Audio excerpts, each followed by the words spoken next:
Oke, rekan-rekan semua, insan pengadaan, para pejabat fungsional pelanggan pengadaan dan seluruh pelaku pengadaan di seluruh Indonesia ya, berjumpa lagi pada podcast Bincang Pengadaan Ikatan Fungsional Pengadaan Indonesia.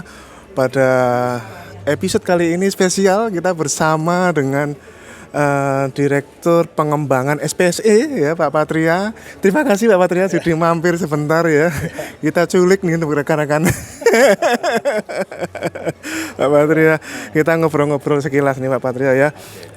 Apa yang bisa perkembangan terbaru atau isu terbaru terkait dengan pengembangan SPSE ini ke depan Pak Patria, mengingat ini juga ada kebijakan dari Perpres yang perubahan kedua ini, apa yang akan terjadi terkait dengan e-purchasing nih Pak, yang bisa Bapak sampaikan ke seluruh para pelaku pengadaan di seluruh Indonesia Pak. Oke.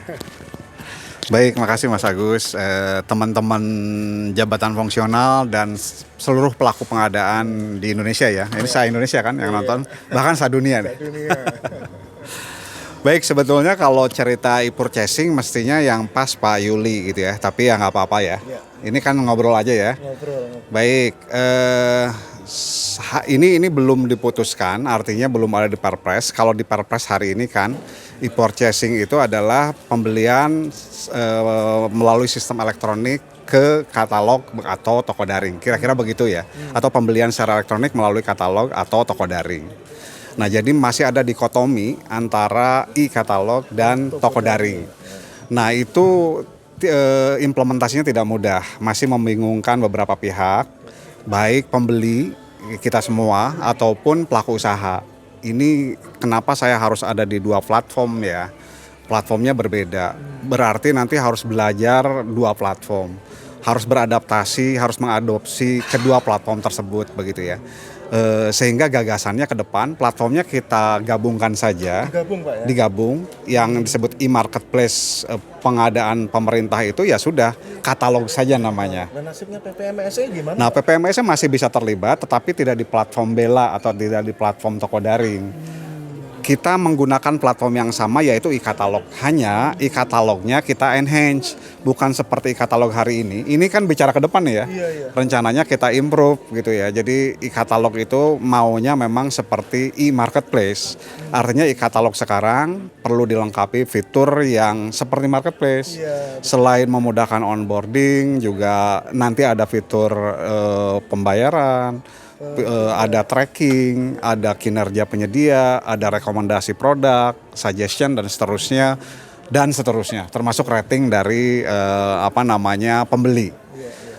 Pencariannya lebih mudah, perbandingan harga gampang begitu ya, sehingga membantu para pembeli, dalam hal ini pejabat pengadaan atau PPK ya kalau di katalog, untuk membuat keputusan saya harus beri produk yang mana dari penyedia mana dengan harga berapa dan seterusnya. Singkatnya begitu kalau bicara e-purchasing ke depan, meskipun belum diputuskan ya, namanya juga masih rancangan, tapi sudah ada arah itu begitu ya. Kira-kira begitu. Dan PPMS-nya tetap harus ada Pak. Tetap harus ada karena secara experience, jadi mungkin boleh ya saya sampaikan di sini bahwa toko daring itu kan salah satu inovasi yang kemarin dapat nih penghargaan dari Menpan ya, masuk top 45 gitu ya, pelayanan publik. Karena memang dengan berkolaborasi dengan e-marketplace existing, maka kita bisa dengan mudah begitu ya mengakuisisi atau mengadopsi barang jasa yang ada di marketplace termasuk penyedianya, dalam hal ini termasuk UMK-nya.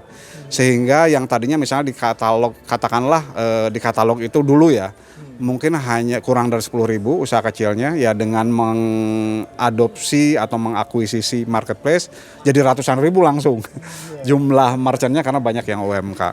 Selain itu, salah satu hal yang positif dari marketplace atau PPMSE lah ya, adalah penyedia yang sudah on board itu bisa menjual bukan hanya untuk pemerintah. Karena kan kalau katalog kesannya hanya untuk pemerintah begitu ya. Nah, tapi kalau sudah on board di marketplace existing, ya selain dibeli oleh pemerintah juga oleh masyarakat luas. Gitu, Mas Agus. Menarik ini rekan-rekan ya. Untuk ada pesan-pesan ini Pak Patria untuk khususnya untuk para pelaku usaha lokal nih ya, yang tentunya ini kan kalau dengan kebijakan e-purchasing akan memudahkan mereka untuk memutar roda perekonomian mereka nih ya. Tapi memang masih banyak pelaku usaha lokal yang masih belum tahu atau ragu atau nggak tahu caranya untuk bisa ikut di dalam e-purchasing. Apa saran Bapak untuk para pelaku usaha lokal di seluruh Indonesia nih Pak? Untuk ini Pak. Baik, ini izin lagi nih ke Pak Yuli ya. Pak Yul kalau nonton izin ya. Siapa tahu kan nonton di jalan. Pak Yuli besok di sini. Pak Yuli ajak lagi ya. Ya nggak apa-apa, ini menyemarakan podcastnya IFWI nih. Ya hari ini kan kita ada semangat memudahkan penyedia itu onboard ke katalog begitu atau ke sistem pengadaan kita sehingga bisa dieksekusi dengan e-purchasing. Nah banyak yang sudah dilakukan, salah satunya memangkas probis, mungkin sering kita dengar ya, dari sekian langkah jadi 2 gitu ya.